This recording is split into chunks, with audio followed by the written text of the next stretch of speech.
Natong pagdaot sa itong alandong Arsobispo, nining Archdiocese of Ozamis, Most Reverend Archbishop Martin Sarmiento Humuad, unya sa tuwang kagapakako ng Holy Child Parish, Claren ni San Occidental, Reverend Father Alfredo Malalis. Welcome sa Krusada sa Pagtuong Katoliko Facebook Edition. Busa sa ngalan sa Catholic Crusade Ministry, ang Evangelistic Arm ug Apologetics Ministry sa Oasis of Love Charismatic Community, sa tuang Head Crusader Tatay Paul San Pablo Lima, sa tuang Head Servant sa Oasis of Love Cebu Tatay Dudong Limchua, sa tuang pamilya sa CCM ug sa Oasis of Love. May na mga kaigsuunan, dili usab nato kinahanglang kalimutan ang very special nga nagsuporta or nag-sponsor ni ining ato ang Krusada sa Pagtuong Katoliko Facebook Edition, si Ma'am Jenaline Espadilla, nga karon naka-base sa Saudi Arabia. Daghang salamat. Karon mga kaigsunan natong i-discuss ang ikaduha sa tulo ka persona sa usa ka Dios, nga mao ang pulong nga nagpakatao. Siya wala nay lain, mao ang atong Ginoong Hesus. Mga kaigsunan, bisan pag sa unang panahon na bahin na gyud ang mga tao sa ilang opinyon o sa ilang pag-ila kung ginsa gayud ang Ginoong Hesus. Gani hilabi na ni ana ang mga dili tumutuo ug mga magsusupak sa kamatuoran nga siya ang anak sa Dios. Siya ang pulong nga nahimong tao. Unya ang pulong sa sinugdanan kauban sa Dios ug siya usab Dios. Gani bisan karon mga kaigsunan, karon mga adlaw klase-klase nga mga sekta nga mga tinukod lamang og tawo, ang lahi-lahi usab, klase-klase usab ang ilang pagtulunan mahitungod sa tong Ginoong Hesus, kay lagi santa iya pud sila og interpret sa usay na sulat sa Biblia. Kung unsay mabasa sa Biblia, mao ilang personal nga i-interpret, mao nang klase-klase, nahulog nga klase-klase ang ilang pagsabot sa pag-ila sa Ginoong Hesus. Gani mga kaigsunan, bisan pag sa panahon mismo sa tong Ginoong Hesus, kung diin siya ania pa sa kalibutan, kay siya man ang Dios nga nagpakatao nga may puyo uban kanato, daghan na no ang mga tao nga nagklase-klase na og sabot og kinsa gid siya, og ila og kinsa siya. Gani kasagaran nila wala gayud mituo sa kamatuoran. Sila katong mga tao nga basta nakabasa lang sa mga sinulat sa mga propeta, sa mga panagna niini, kumo kay nakamemorize na sila, suwito sila sa unsay na sulat. Nan mao na tong ilang pagsabot pinaagi sa ilang kaugalingong interpretasyon sa unsay na sulat, pinaagi sa mga panagna sa mga propeta. Sila katong mga tao nga nabuta na sa ilahang pagpakaron ingnon nga kunuhay nakasabot sila sa unsay na sulat kaniadto sa mga panagna sa mga propeta. Pero mga kaigsunan, dili nato kalimutan nga adunay kamatuoran gayud, ug kana nga kamatuoran mao kanay angay natong tuuhan. Mao na bitaw sa Ebanghelyo ni San Juan kapitulo 1 bersikulo 10 padulong sa 11, mao kini ang atong mabasa. Dumating ang salita sa sanlibutan, ngunit hindi siya kinilala ng sanlibutan ito na nilikha sa pamamagitan niya. Pumunta siya sa kanyang bayan, ngunit hindi siya tinanggap ng sarili niyang kababayan. Pero mga kaigsuonan, bintaha day kayo ang mutuo sa pagka-Diyos ug pagkatao sa tong Ginoong Hesus, kay nganuman tagaan siya og pribilehiyo sa Dios nga Amahan nga mo'y mahimong anak niya. Kani atong basahon ang Ebanghelyo ni San Juan kapitulo 1 bersikulo 12 padulong sa 13. Subalit, ang lahat ng tumanggap at sumampalataya sa kanya ay binigyan niya ng karapatang maging anak ng Diyos. Sila nga ay naging mga anak ng Diyos, hindi dahil isinilang sila ayon sa kalikasan o sa kagustuhan o sa kagagawan ng tao, kundi ang pagiging anak nila ay dahil sa kalooban ng Diyos. Kung mangutana kita mga kaigsuunan, bahin sa kamatuoran kung kinsa ug unsa gayud di ay ang atong Ginoong Hesus. Gani sa panahon mismo sa pagpakatao sa atong Ginoong Hesus, matod pa sa mga Hudyo nga mga dili tumutuo, siya kuno tao lamang nga nagblaspheme or nagpasipala sa Dios. Kaya lagi matod pa nila ang Ginoong Hesus nagpaka-Dios, kay para nila tao raman ang atong Ginoong Hesus. Muna bitaw nang muna isa sa mga grounds or isa sa mga kaingnan mo nang gipalansang nila ang atong Ginoong Hesus.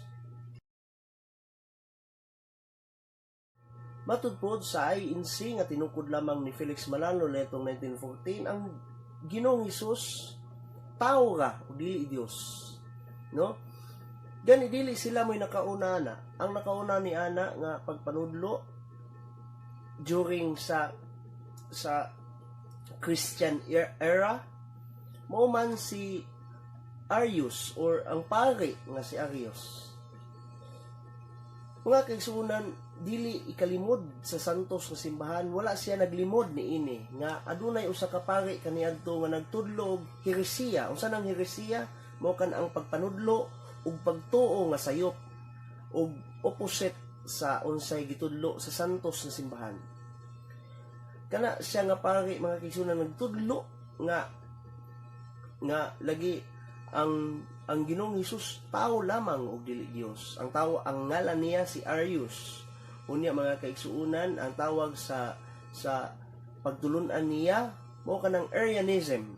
Ang Arianism mga kaigsuonan mao kanang pagtulunan heretiko or heresiya nga pagtulunan, kundi nagtudlo ug nagtuo ang mga tao nga ang Ginoong Hesus tao lamang og dili Dios.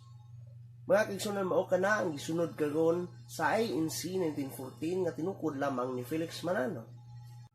Mga kaigsuonan, matud pod usab sa SDA kung Seventh-day Adventist nga tinukod lamang ni Ellen Gould White ug sa iyang bana nga si James White, ug sa Saksi ni Jehovah nga tinukod lamang ni Charles Taze Russell niadtong 1800s. Para po nila mga kaigsuonan, ang Ginoong Hesus mao ra pod si Arkanghel San Miguel, no? Para nila si San Miguel nga maong Arkanghel, prinsipe sa mga kasundaluhan dito sa langit, nagpakatao na himong Jesus Christ. Apan pagbalik dito sa langit, maupod na imbalik pagka San Miguel Arkanghel. Mga kaigsuonan, daghan kayo nagklase-klase nga mga pagtulunan tungod lamang kana sa pagbasa sa Bible. Pinaagi sa ilang interpretasyon, kaugalingon nga interpretasyon. Wala sila nagbase sa kamatuoran, wala sila nagbase sa otoridad sa simbahan, nga kundiin ang simbahan man mao ang naghatag sa kalibutan ni anang maong Biblia. Kinaugalingon ang ilang interpretasyon, mao na bitaw nang nanggawas na kining maong mga heresiya or mga heresies, mga tudlong bakak og sayop. Apan para kanimo igsuon, para kaninyo nga mga naglantaw ni ining video, kinsa man gyud para nimo ang Ginoong Hesus? Unsa man gyud siya?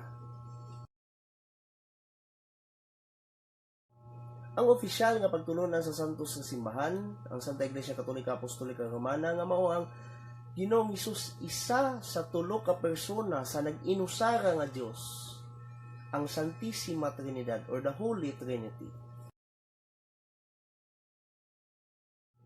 Karon mo migs nakasangpit man ka word nga persona. Unsa may meaning anang word nga persona?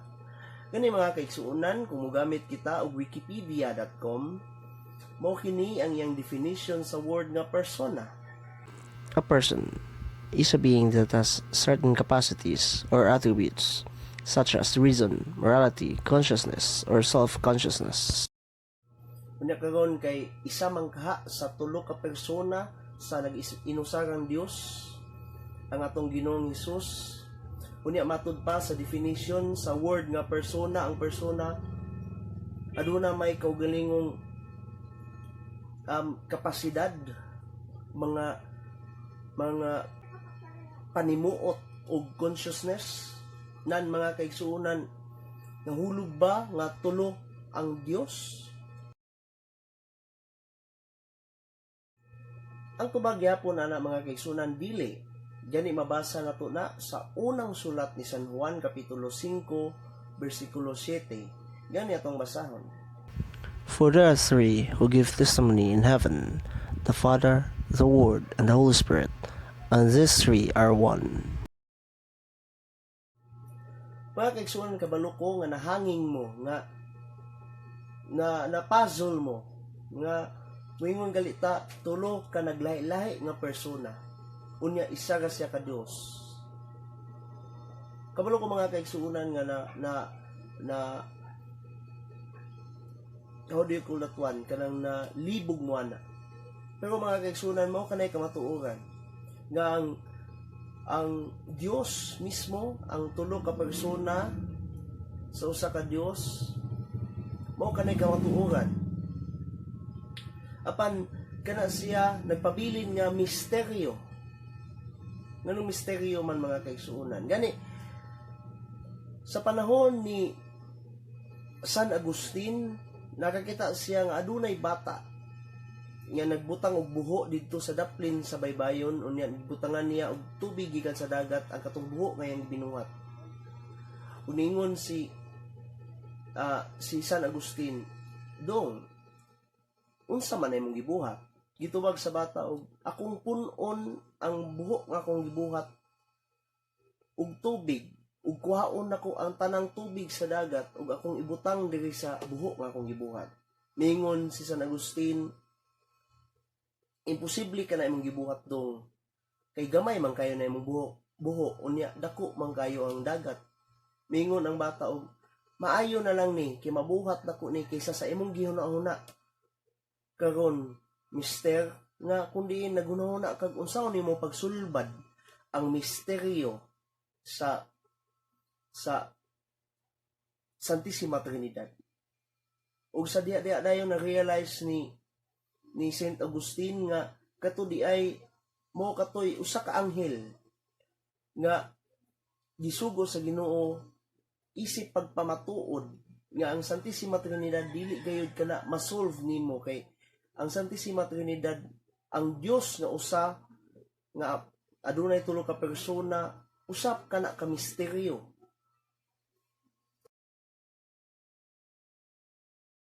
Mao bitaw nang kung makadumdum ka, kung magsantos nga misa, pagbayaw sa pare, sa lawas ug dugo sa Ginoo, pagkahingpit niini nga nahimong lawas ug dugo sa Ginoo gikan sa pan ug sa bino, mingon din ang pare og kini ang misteryo sa pagtuo. Kaya naman ang atong pagtuo, ang atong gituuhan nga Dios, ang atong pagtuo mismo, usa man ka misteryo. Gani atong basahon ang unang sulat ni San Pablo ngadto kang Timoteo kapitulo 3 bersikulo 16, mao kini ang atong mabasa. Hindi may kakaila na napakadakila ng hiwaga ng ating reliyon. Siya'y nahayag na maging tao, pinatunayang matuwid ng Espiritu, at nakita ng mga anghel. Ipinangaral sa mga hintil, pinaniwalaan ng lahat, at itinaas sa kalangitan. Unsay atong nabasa mga kaigsuonan, nadayag siya pinaagi sa iyang pagkatao kinsa nang gimindiga mao tong Ginoong Hesus. Kani may coincide na sa ebanghelyo ni San Juan, kung diin si San Juan nag-ingon nga nadayag ang pulong nga nahimong tao ug mipuyo uban kanato, unya kinsa na nga pulong ang Ginoong Hesus. Unya ang pulong uban sa Dios ug ang pulong Dios. Gani mabasa pud nga kana gipamatud-an sa Espiritu. Kinsa nang Espiritu ha? Mao kana ang Espiritu Santo, ang ikatulong persona sa naginusarang Dios. Nganong gipamatud-an man sa Espiritu? Mga kaigsuonan atong dumdumon nga tungod kay ang mga apostoles kaniadto na puno sa Espiritu Santo, sila mituo sa kamatuoran. Mo na hinungdan nga ang tanan gipamatud-an pinagi sa Espiritu Santo. Kay ang Espiritu Santo mao ang nagbutyag kanato sa kamatuoran. Tungod kay ang Dios misteryo man. Muna bito nang ang daghan kay tanan nga ning sulpot nga mga sekta nga matinukod lamang og tawo kay santa iya pud sila kabot. Bisan dili na gyud makabot sa una-una sa tawo kay misteryo lagi. Ang misteryo mga mga kaigsuonan mo kini nga nakaila ka, nakakita ka nga aduna na siya. Nakakita ka nga existido ang usa ka butang apan wala ka nakakita sa kay nailadman niini. Mao kanay misteryo. Do kay ang Santissima Trinidad ang gituuhan nato nga Dios misteryo man dili man na makabot sa una natong mga tawo. Unya ang mga sekta nga mga tinukod lamang og tawo, ang mga founders nila pugos man gyud nila nga kabuton ang bisan dili na gyud makabot kay misteryo lagi. Munang nakatukod silang ila-ilahan nga mga sekta kay ngano man santa iya bahala unsay definition nila or unsay interpretation nila sa Bible basta kay mo to ilang mabasa mao na to. Wala sila nag huna-huna gayod sa unsa gayod ang tinuod or ang kamatuoran bahin sa mga kasulatan. Gani mga kaigsuonan, very unfortunate kay bisan ang ato ang presidente ni atong nasod ni pasipala man sa Dios, ni pasipala man sa Ginoong Hesus. Kay matud pa niya kung ang Dios, kung Dios atong Ginoong Hesus nganong gilansang man. Gani ato ang lantawon ang video.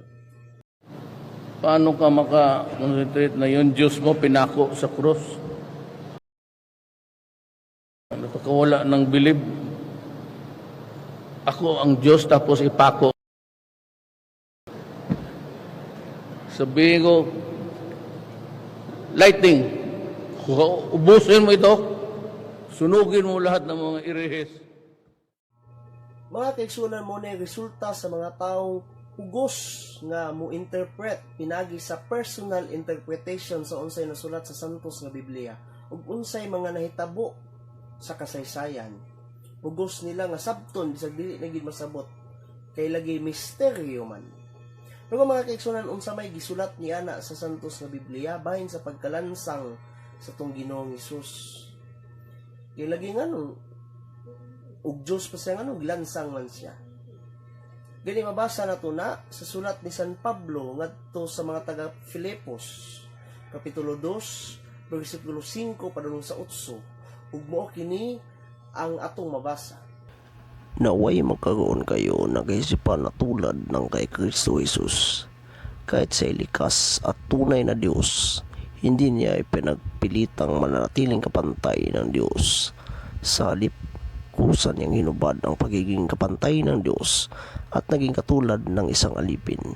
Ipinanganak siyang tulad ng mga karaniwang tao at nang si Kristo'y maging tao, nagpakumbaba siya at naging masunurin hanggang kamatayan, maging ito man ay kamatayan sa krus.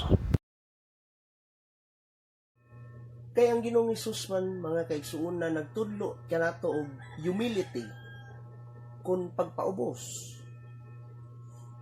Kay siya man nagtudlo humility siya dahil noon dili na nun humble. Ipasigarbo dahil noon niya siyang kagalingon nga ako o Diyos, simbaha ko ninyo kay ko Diyos. Pero nagtudlo siya humility, dili ka na pwede mga kaigsuonan. Tungod kay siya nagtudlo man og humility, model siya sa humility. Siya mismo siyang kagalingon humble. Gani gipakaubos niya ang kagalingon daw susama sa ulipon o gidawat niya bisan ang kamatayon sa krus. Nang karon igsuon nga ikaw naglantaw ni ining video, kumpara nimo ang kunon gayud nimo nga ikaw Kristiyano, sumusunod sa Dios, sumusunod sa tong Ginoong Hesus.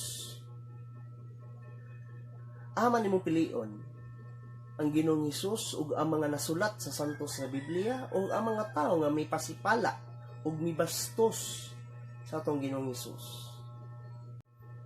Pangutana, ang Ginoong Hesus ba nag-ingon nga siya Dios? Pero before na ito natubagon mga kaigsuonan, ato sang basahon ang Ebanghelyo ni San Mateo Kapitulo 13, versikulo 10, ug ambak ta padulong sa 13, nga nag-ingon, Lumapit ang mga alagad at tinanong si Jesus, bakit po ninyo dinadaan sa talinghaga ang inyong pagtuturo sa kanila? At sa 13, nagsalita ako sa kanila sa pamamagitan ng talinghaga sapagkat tumitingin sila ngunit hindi nakakakita at nakikinig ngunit hindi naman nakakarinig ni nakakaunawa man. ang Ginoo mga kaigsuonan nagsangyaw pinaagi sa sambingay para makabalo siya ug kinsay giyod ang iyaha, kung kinsa giyod ang maminaw sa kamatuoran. Dili lang pinaagi sa iyang kaugalingon nga interpretasyon. Busa ang pagpaila sa Ginoong Hesus na siya Dios. Pinaagi usab sa sambingay. Dili lang ang pinaagi sa milagro, pagpakita niya siyang gahom, pinagi sa milagro, apan mga kaigsuonan nagpakita usab ang Ginoo sa iyang pagka-Dios, nagsulti siya, pinagi sa sambingay. Gani sa Ebanghelyo ni San Juan Kapitulo 10, versikulo 30, mao kini ang giingon, Ako at ang Ama ay iisa. Gani mga kaigsuonan, diyon sa man pagkabalo ni mo Bro Megs nga ang Ginoong Hesus nagsulti nga siya Dios, pinaagi niya ng bersikuloha. Gani atong basahon ang Ebanghelyo, ang masunod nga bersikulo sa maong Ebanghelyo, no? Ang Ebanghelyo ni San Juan Kapitulo 10, versikulo 30 padung sa 33. Ug mao kini atong basahon. Ang mga pinuno ng mga Hudyo ay muling dumampot ng bato upang batuin siya. Kaya't sinabi sa kanila ni Jesus, marami akong mabubuting gawang ipinakita sa inyo mula sa Ama. Alin ba sa mga ito ang dahilan upang ako'y inyong batuin? Sumagot ang mga pinuno ng mga Hudyo, hindi dahil sa mabuting gawa kaya ka man namin babatuin, kundi dahil sa paglapastangan mo sa Diyos, sapagkat nagpapanggap kang Diyos, bagamat tao ka lamang. So gani ang mga Hudyo nga mao'y pinakaunang wala mituo sa pagka-Dios sa atong Ginoong Hesus, nakagets gali mismo nga pag-ingon sa Ginoo, ako gagamahan o siya. Pag-ingon ni ana, nakagets sila diretso nga didtong panahon nag-proclaim sa Ginoo nga siya Dios. Yun sa man nato pagkabalo ni ana. Pag-ingon sa Ginoo nga siya ug ang amahan o siya, unsay reaction sa mga Hudyo? Ilang batuon ang Ginoong Hesus? Kaya nga naman daw, anong batuon nila? Dili sa mga maayong buhat, kundi tungod kinangangkon ang Ginoong Hesus nga siya Dios. Mga kaigsuonan, tinuod ba ang pagtulunan sa ANC 1914 nga tinungkod lamang ni Felix Manalo nga ang Ginoong Hesus tawo? Ang tubag nato niya na tinuod. Pero tinuod ba sila nga patod pa silang pagtulunan ang Ginoong Hesus tao lamang? Ang tubag niya na dili. Ang Ginoong Hesus tao ug Dios. Dios ug tao. Gani ginganlan kana sa santos nga simbahan og hypostatic union. Ang dili mabulag nga pagka-Dios ug pagkatao sa tong Ginoong Hesus. Mabasa sa Ebanghelyo ni San Juan Kapitulo 1, versikulo 1 nga sa sinugdanan pa, aniya na ang pulong uban sa Dios ug ang pulong Dios. Ug moambak kita sa Ebanghelyo ni San Juan Kapitulo 1, versikulo 14 nga nagingon, ang pulong nahimong tawo ug nipuyo siya uban kanato. Gani mabasa usab sa sulat ni San Pablo ngadto sa mga taga-Kolosas kapitulo 2 bersikulo 9 nga nag-ingon, ang kahimpitan sa pagka-Dios sa atong Ginoong Hesus naa or atua sa iyang pagkatao. Gani nagpagawas sila silang official magazine nga Pasugo magazine.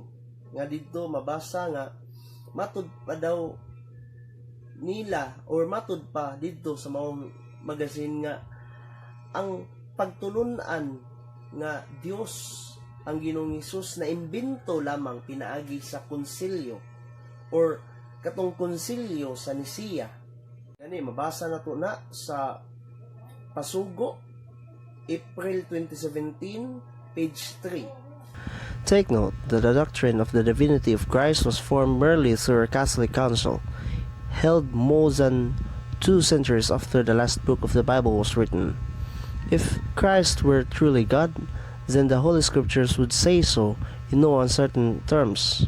Since that is not the case, the Catholic Church arbitrarily made it her official dogma that Jesus is truly God after so much controversies and contentions. Christ, His apostles, and the Bible absolutely have nothing to do with that teaching. Pero mga kaigsuunan, unas tanan, unsa din ng konsilyo or ecumenical council. Basin baya og nagpataka lang ta og tuo sa usa ka basahon nga ang tumong pagpangdaot sa lain nga tinuohan, pero wag ita kabalo nga kato purely nga pagpangdaot gaday kato. Gani basahon nato ang my first history of the church nga mabasa nato sa page 35. Mao kini ang definition sa konselyo or ecumenical council. The ecumenical councils are assemblies of bishops convoked by the Pope to discuss important ecclesiastical problems or to condemn heresies. Although the bishops are entitled to present their opinions, the final decision is made by the Pope alone. Ang konsilyo di ay or ecumenical council mao ang paghugpong or pag meeting sa mga obispo pinanguluhan sa Santo Papa niya ng mga panahona, kundiin istoryahan nila ang mga problema sa santos ng simbahan. Hilabi na katong mga heresiya or mga pagpanudlo or mga pagtulunan nga supak ug bakak. Kung naay supak or bakak nga pagtulunan nga ming tubo daga sa sulod sa santos sa simbahan, maghimo dayon og ecumenical council or bisan unsa nga klase nga problema sa santos sa simbahan. Dili di ay susama sa ilang giingon nga ang ecumenical council mao ang pag-imbento sa usa ka doktrina, no? Pag-imbento sa santos sa simbahan sa doktrina sa bisan unsa.